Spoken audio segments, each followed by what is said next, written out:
강민훈의 방구석 외신 강민훈 교수 모셨는데요.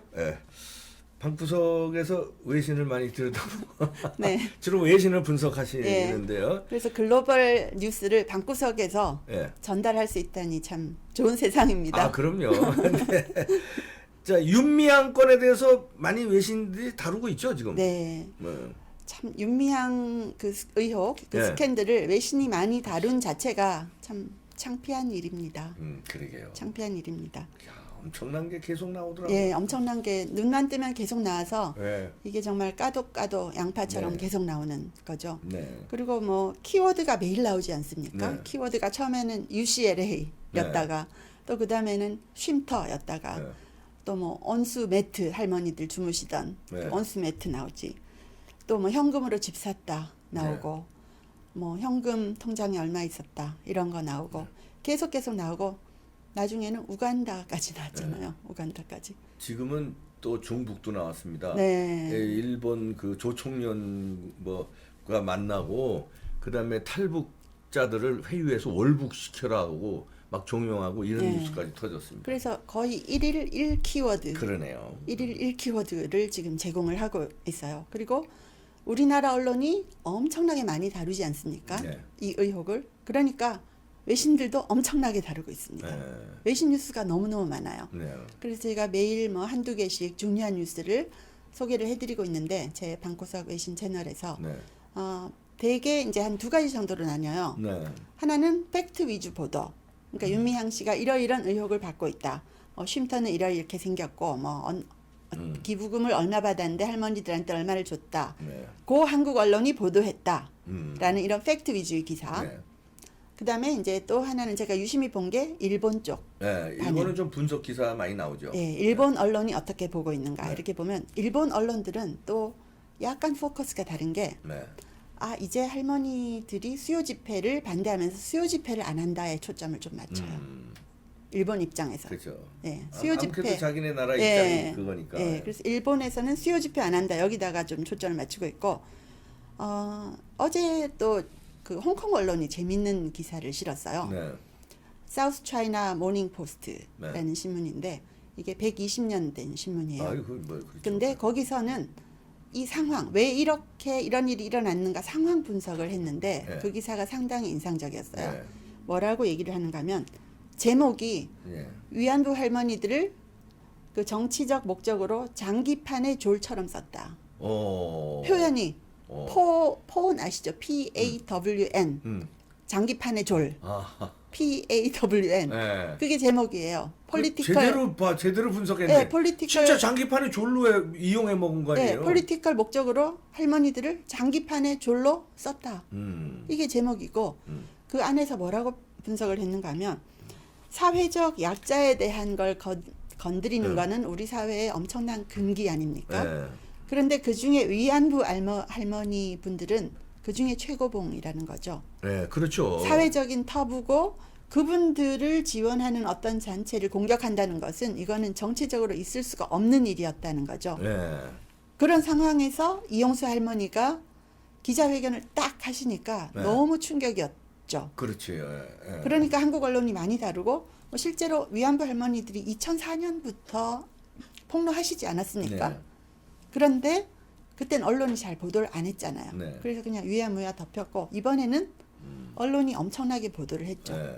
그래서 한국에서 사회적으로 터부시되는 또 정치적인 금기인 이 위안부 할머니들의 문제가 터져 나오기 시작한 것을 이 사우스 차이나 모닝 포스트가 보도를 하면서 뭐라고 얘기를 하는가 하면 우리나라에 이런 게 있었다는 거예요.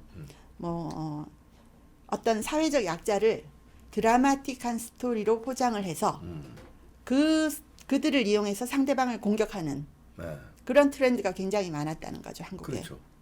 사실 그랬잖아요. 예, 큰 사건들이 있을 때 그 사건의 피해자들을 이렇게 딱 포장을 해서 드라마틱한 스토리로 만들어서 상대를 공격하는 네. 그런 식으로 이제 많이 있었죠. 세월호도 그랬고요. 네. 예, 뭐 5.18도 그랬고요. 예. 그래서 이 위안부 할머니들도 어떻게 보면 정의연한테는 이 반일 운동도 하나의 비즈니스였잖아요. 그렇죠. 할머니들을 그냥 이용해서. 어떻게 보면 가게 앞에 입간판처럼 세워놓고 그렇지. 들어와 돈 내 그거지. 이거 한 거잖아요. 돈만 먹은 게 아니라 정치적으로도 이용했어요. 네. 그래서 이제 일본 언론들도 정부 보조금조차도 회계 장부에는 50%밖에 안 들어가 있다. 나머지 돈들이 어디 갔는지 모른다라고 얘기를 하고 있어요. 그러니까 그거는 저 일본이나 미국에서는 이해를 못하는 거예요. 못하죠. 왜냐면 시민단체가 그 회계 장부가 네. 그 투명하지 않는다는 건 그것도 50%가 어디로 돈이 갔는지도 네. 까지 않는다는 건 이해를 못하는 거예요. 네. 우리나라니까 그렇죠. 비리 천국인 나라지 우리가. 예. 그래서 NHK나 아사히 신문이나 굉장히 많이 보도하고 있어요. 네. 참 일본이 아마 당사자들 문제이기 때문에 더 큰 관심을 갖겠죠. 그렇죠. 네. 예. 그래서 참 보면 그런 것 같아요. 거짓말 정치에서 우리가 정치판이라 그러지 않습니까? 이 정치판에서 거짓말이 너무 많은데 예전에 후르시초프가 명언을 했어요. 네. 정치인들은 어디나 똑같다. 그들은 강물이 없는데도 다리를 놔준다고 공약한다. 제대로네. 강물이 없는데 다리를 놔준다는 거예요. 지금 윤미향 씨가 우간다의 김복동 센터 네. 그 강물이 없는데 다리 놓는 건 거의 비슷한 얘기 아닙니까? 그러네요. 네. 그리고 대중들은 거짓말을 일일이 확인 못 하잖아요. 네. 그래서 정치에서는 큰 거짓말을 할수록 사람들이 잘 속는다는 거예요. 작은 거짓말은 이렇게 체크를 할 수 있는데 큰 거짓말을 해버리면 잘 모른다. 아예 거짓말하면 황당한 거짓말. 황당한 거죠. 그러니까 설마 우리가 위안부 할머니들, 저 한설인 위안부 할머니들 정말 겪어서는 안 될 일을 이 역사 때문에 겪으신 분들이잖아요. 예. 그 분들이 말년에 이런 일을 또 당하셔야 되나요?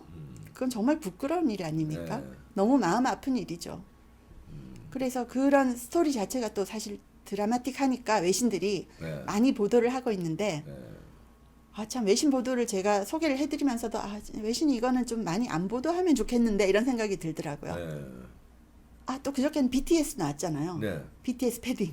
음. 그 BTS 아미들, BTS 팬들을 아미라고 하잖아요. BTS를 지키는 군대, 네. 아미들이 2018년에 돈을 모아서 할머니들에게 패딩 뭐 이런 거 선물을 예쁘게 포장해서 드렸는데 뭐 못 받았다는 할머니들 계시잖아요. 참. 그리고 정의연에서는 좋다 막 반박을 하고 또 그러니까 언론 보도에 대해서 정의연이 반박을 했지만 그래도 또 할머니들은 그래도 나는 못 받았는데라고 또 나왔어요. 그 할머니들이 받아놓고 못 받았다고 그러겠습니까? 네, 예. 참 나쁜 사람들이야. 그래서 그것도 띵겨 먹으니. 네.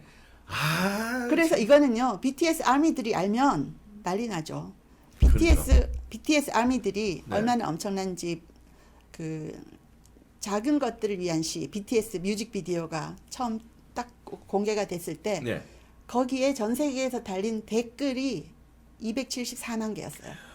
오 마이 조회수가 아니고 댓글이 갓. 댓글이 274만 개. 와. 그러니까 본 사람 중에서 몇 명이 댓글을 달겠습니까? 근데 274만 개 댓글이 달렸는데 더 놀라운 것은 그 댓글 중에 1.6%만 한국어예요. 그 나머지는 다 외국어들이. 영어, 스페인어, 아랍어, 뭐 전 세계 팬들이 전 세계 많으니까. 팬들. 그러니까 한국 댓글이 1.6%밖에 안 될 정도로. 그러니까 아미라는 것은 전 세계에 퍼져 있잖아요. 네. 그러면 그 사람들이 돈을 모아서 패딩을 선물했는데 못 받으셨다? 난리 났겠다. 알려주면 난리 나는 일인데 어. 다행히 그렇게 크게 외신의 보도는 안 되고 있더라고요. 그래서 외신을 보다 보면 그런 이거는 좀 안 알려졌으면 좋겠는데 또 외신이 많이 다루는 것도 있고 이거는 좀 많이 알려줬으면 좋겠는데 또 외신이 안 다루는 것도 있고 그렇습니다. 그러네요. 네. 근데 홍콩 아까 그 언론이 참 제대로 사우스 다뤘네. 차이나 모닝 포스트 네, 정말 그러니까. 제대로 분석을 했어요. 제대로 분석했네. 한국에서 어떤 사회적인 운동을 하는 사람들이 어떤 식으로 그 사건을 드라마틱하게 만들어서 상대의 공격용으로 쓰는가.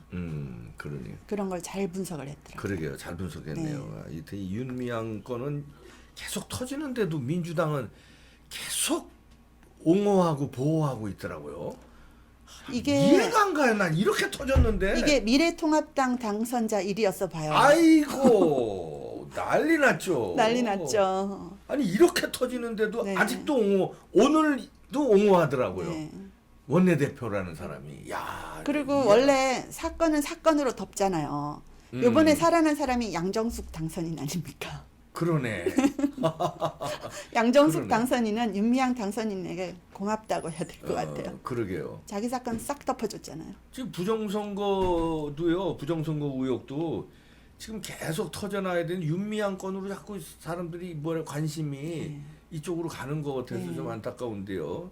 민주주의 근간을 흔들어 놓는 부정선거는 이걸 파헤쳐야 되는데 의혹이 나왔으면 의혹을 파헤쳐야 되는 거 아닙니까? 네. 그냥 묻으려고만 하니까. 플로리다 주처럼 재개표를 하든지. 그러니까요. 네.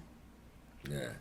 아 이거 윤미향 건에 대해서 외신을 다루는 거를 분석해봤는데요. 방구석 외신 강민 TV도 많은 관심 부탁드립니다. 이봉규 TV도 구독 안 누르신 분들은요 꾹꾹 눌러주십시오. 네, 부정선거 계속 파헤치겠습니다. 마치겠습니다.